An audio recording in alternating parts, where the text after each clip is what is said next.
Earlier this week, we heard from Chris Evans, Captain America himself. Oh, I'm sorry, Captain America M. Terrace. Sure thing. That he will not. No. Believe him, right, guys? Okay, he's not going to be a part of Avengers Doomsday. You feel like you weren't invited to the party. Chris Evans addresses missing out on Avengers Doomsday. I don't believe you for a second. Okay, because how are you going to be bringing back Robert Downey Jr., right? Okay, because here's the thing, man. Him coming back as a Doctor Doom, I know that there's precedent for it in the comics, okay, God Emperor Doom and all that other cringe stuff, my Battle World and nonsense, but yeah, okay. You want to have evil Iron Man, okay? You're so totally bereft of new ideas that you want to go ahead and adapt some late-stage Marvel cringe. It's not exactly a foreign concept to the MCU, and especially from the Russo brothers, just picking and choosing what they believe to be interesting concepts over, more foundational stories for the characters, but I digress. You don't want to pay out royalties from the actual people that made these characters worthwhile to begin with, but what the tantalizing proposition, okay, of bringing back Hydra Cap, putting Chris Evans back in a Captain America like suit, have him be the lieutenant of Robert Downey Jr., Tony Stark's Doctor Doom. Like, we all know it's going to happen. Okay, like if he's not going to be in Doomsday, he's definitely going to be in Secret Wars. Like he's going to be there because he doesn't have any animus. There's no animosity between Evans and Marvel. Like, he has been nothing but glowing about his time with the MCU, constantly talking about how appreciative he is for the was for the role. Chris Evans is kind of a tool and definitely not a movie star outside of the confines of the MCU, but yeah, he's quite good in that role. He's quite a good Captain America. Not a very good Buzz Lightyear, and he continues to languish on Netflix next to The Rock and Ryan Reynolds in a bunch of overpriced, underperforming films, but we all know this is more than likely a smokescreen, because to get people in the door, all of the keys that they're already jangling for Avengers Doomsday, right? You got Robert Downey Jr., you got all the old Fox X-Men, you got Thor coming back, you got the cringe new Avengers, which was definitely such a great idea because it's ending its box office run and it's not going to break $400 million. And as much as they'll tell you that this shit only cost $180 million, the production budget is $180 million. Even if you're to take that at face value, you got another $150 million for marketing, and then you have to reconcile the domestic box office. Marvel only gets 50% of that cut, and depending on where they're at internationally, they'll get 40 to 25% of the ticket returns on that. So yeah, this shit is losing millions, if not, and very likely hundreds of millions of dollars. And when we get the actual budget, because I think that this has some UK tax credit attached to it, we'll figure out, just like every other Marvel project, every other one that came out and said, guys, the Marvels cost $180 million, until it really started to look like that was going to be a gigantic flop, and then you started to hear more reasonable budgets. Multiverse of Madness, remember? Oh my God, guys, that made over $800 million. It was such an enormous hit, and especially when it was only on a $180 million budget. And then we got the UK tax returns, and it was closer to $400 million budget. So you had a movie that made $800 million, and it's very likely failing to break even. But it's so interesting, right? Because we had Captain Black Falcon America Man just cross over that $400 million mark, not hit the ethereal and ephemeral $425 million break-even mark before it got turfed onto Disney Plus for literal dozens of people to check out. But the fate of the Thunderbolts is going to remain the same, because if you just simply take a look, just pull up the box office here for a second. But yeah, heading into its seventh weekend at the box office, it's very likely to be very firmly in the $1 million weekend mark, because it pulled 2.4 million with 1,900 theaters last weekend, and it's going to be shedding quite a few for How to Train Your Dragon this weekend. And 28 years later comes out either this weekend or next weekend, I can't quite remember, but yeah, no, it's going to get turfed here from the theaters very, very shortly. And so yeah, this thing isn't going to sniff $400 million. It might not even sniff 390 when it's all said and done. And it's even more insane because Variety has a new article out here. I'll just go ahead and give you the headline before we get to the one juicy part that I really want to break down. But the Thunderbolts lost millions of dollars despite great reviews. Where does Marvel go next? Well, Doomsday and all the key jangles. But the bigger problem here is since the MCU's inception in 2008 with Iron Man, Marvel has been Hollywood's most consistent hitmaker. It's also the highest grossing film franchise in history, but it also has, 36 films at this point in time. I don't think that there's, I think maybe Bond is the most comparable, but Bond has also been going since the 60s, for Christ's sakes. It has a storied history, okay? And 2008 with Iron Man, we are encroaching and probably have already passed the 17th anniversary, holy shit, of it. What we didn't know at the time was the inception point for the grander MCU. There was obviously, the Samuel L. Jackson and Nick Fury tease at the end, the first, post-credit scene that I didn't see until the Blu-ray came around. And I actually had to be told about it because it's who was actually watching until, after the credits in order to see another scene that would be somewhat consequential to both that movie and to the future movies that were going to be out there. Nobody knew anything about this. But still, 36 films over 17 years.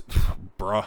But yes, $1 billion per movie shouldn't be the barometer for success. Oh, really? Because we were told, especially when the MCU was cooking in, on, and around, phase 3? How everything was, hitting that 10-digit mark, despite quality, because hype trumps all. But before COVID scrambled things, even less beloved installments were guaranteed a certain level of box office. That is true. Pre-pandemic, 19 of the 22 films at least cracked $500 million globally. What would the ones under that level be? Okay, so we know for sure. Okay, The Incredible Hulk. That was forever the low water mark until the Marvels came around in 2023. But what? Cap 1 potentially? Cap 1 and maybe Thor? So you're talking early days for the MCU, and then everything after that made at least $500 million. But this is what else is important, okay? Because if you've been paying attention, you could obviously put 2 and 2 together, but then this really does look worse when the facts are written down. Since then, the once Teflon brand has struggled with commercial consistency. Starting in 2020, just 6 of the 13 films released, so under half, have reached the $500 million benchmark. Yo! And one of those would be Sony. Another would be relying on Fox properties.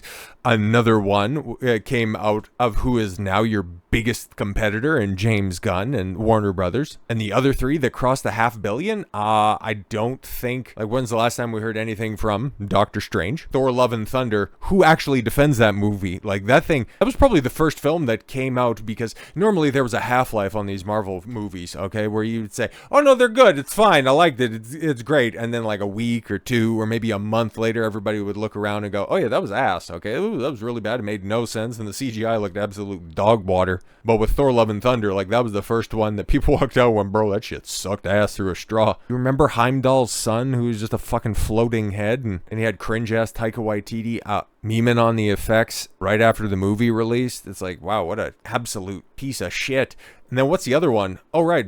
Wakanda Forever, a movie so successful it's going to be getting a spin-off of one of its most popular characters. Ironheart's coming out next week, but that's going to be great. Y'all seen that trailer? Don't worry, because if you haven't, we'll be talking about that tomorrow. But yeah, those are your 6 big hits. Those are your 6 big hits that were out there, and the rest of them fucking sucked. Not to say that any of those hits were real good. That's where you're at. And as such, they're putting all of their hopes and dreams and potential behind Avengers Doomsday, bringing out all the stops, okay? RDJ, probably holding back the tease of Captain America, or we kind of all know it's going to be Hail Hydra Cap. That's just something that I would imagine Marvel has wanted to do for a long time. So they're just waiting to cash that check, and as things are getting so goddamn dire, that's going to be happening sooner rather than later. Thor is going to be there. Cuck Hulk is eventually, going to show his green face once again. But what other key could they potentially jangle? Somebody else who is a legit movie star, somebody who is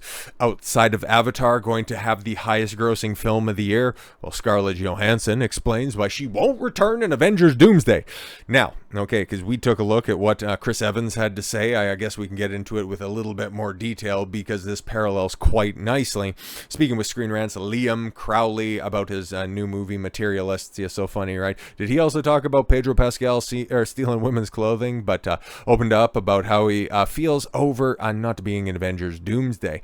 Yeah, I talk to them all the time, talking about the Avengers cast members. It's where Pedro is right now. I mean, it's sad to be away. It's sad not to be with the brand, but I'm sure they're doing something incredible, and I'm sure it's going to be that much harder when it comes out and you feel like you weren't invited to the party. And then you got ScarJo's comments from back in May, where it would be very hard for me to understand in what capacity returning would make sense for me for the character that I play. I miss my buddies, and really, I would really love to be with them forever, but what works about the character is that her story is complete. I don't want to mess with that. For fans too, it's important to them. So yeah, I really want to be back with my friends, but you know what? Hey man, I got to respect the character that's there, but she also doesn't respect what her sacrifice ultimately meant in Endgame, because if I come back from the dead, then half the world's population died. Didn't you see Endgame, for Christ's sakes, when she was asked by David Harbour if she's returning as Black Widow in Avengers Doomsday? That's not exactly how shit works, okay? Because, you know, they did that super cringe time heist, and also there's multiverses, so if you quote-unquote come back from the dead, it means that they could have just used the time stone or some shit like that. That's why the Infinity Stones and the way that they were implemented were so fucking lore-breaking. But don't worry about that. Get excited for next product. But yeah, ScarJo, talking about all this stuff. Now, to compare and contrast that with Chris Evans, who we know for sure is, like, he's definitely going to be coming back at some point in time, but you can theorize and you can think about, and you can also think that, yeah, she doesn't want to, you know, spoil too much, okay? You know, this is a show, it's show business after all, okay? So, you know, you got to do the right thing, okay? You got to properly cultivate hype, you know? You don't want to play your cards too early, but in this case, I really don't think she's coming back. For one, she has a career outside of Marvel, unlike Chris Evans, and she's also quite vitriolic towards Marvel. A little bit different, okay? Like, she likes the character, okay? She likes Natasha Romanoff. She likes Black Widow, okay? She's very appreciative of the fans. She doesn't quite have the same type of admiration for Disney or for Marvel, because if you recall, when Black Widow first released back in 2021, after its interesting release strategy going day and date on Disney Plus, she kind of sued Disney. So I guess time heals all wounds, but hell hath no fury like a woman scorned goes and supersedes that old axiom. Scarlett Johansson asked to have their Thunderbolts EP credit removed. Wow. Okay, it says Marvel casts get so enormous, you sometimes feel like a device to move the plot along.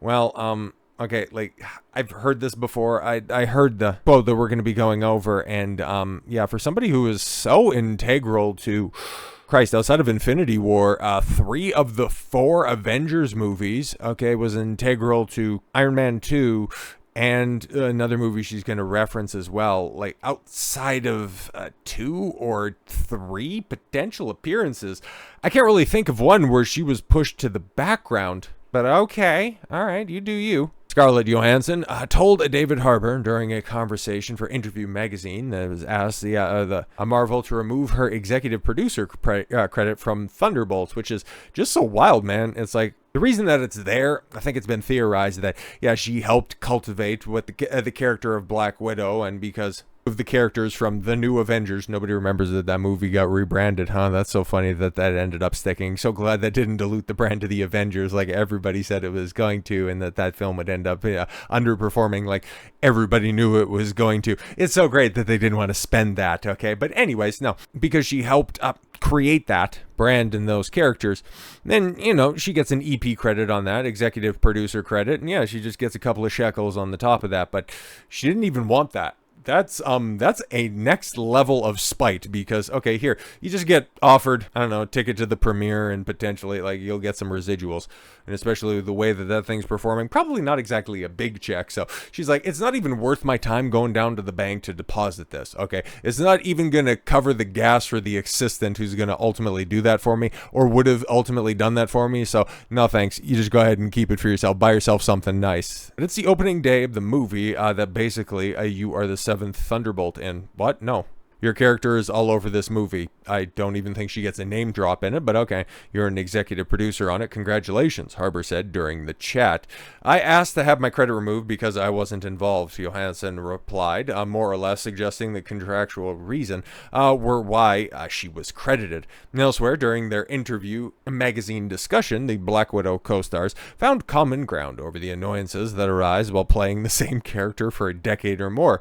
Johansson played Black Widow in the MCU for 11 years. Some of the films that I did at Marvel engaged my character more than others, like in Captain America Winter Soldier. With Chris, we were really dynamic. In some of the other films, the cast was so enormous that there was so much plot to serve that you start to feel like you're a device to move it along. And if you're committed to 5.5 months of that, it's like, okay, I can't paint my nails or get a haircut. Each sound like silly problems, but your identity is wrapped up in this job for a long time, and if you're not doing engaging work as an actor, you feel a little cagey sometimes.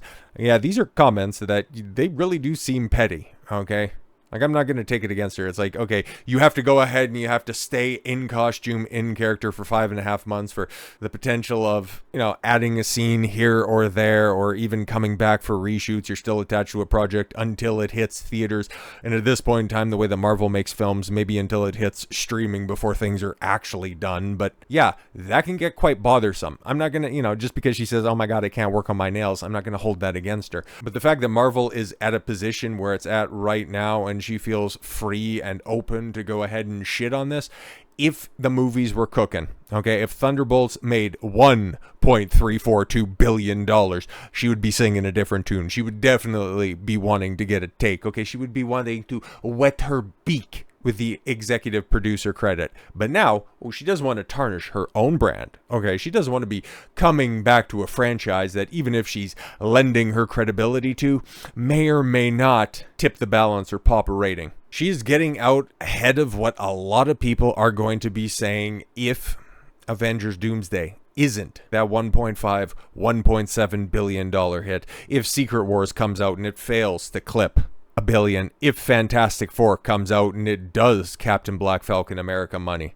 The more I see from that film, the more I'm thinking 600 million. Ooh, that might end up being the top end of things. It'll have a big first weekend, but after everybody comes out of that and goes, what the fuck is going on? If it ends up having a Thor Love and Thunder type drop-off, if it ends up having a Marvels type drop-off, 65, 70, 75% second week drop-off, then you're going to start hearing these catty remarks. Then you're going to start to have it make sense why Pedro Pascal keeps on getting all of these jobs, okay? Because he gets offered all of this stuff because nobody else fucking wants to go ahead and sign on the dotted line because it's too much of a burden for too little of a payoff. Sure, you get the prestige of being in a big budget Marvel film, but what exactly does that mean at this point in time? Shang-Chi happened, okay? Simu Liu got a starring role. How well has that worked out for him? He got to be a Barbie. Cool. So did the latest Doctor Who, and how's that franchise working out for you? Marvel is a sinking ship, and now that we have its most vocal proponent coming out and talking shit on it, you can start to see where the wind is blowing in regards to actors and actresses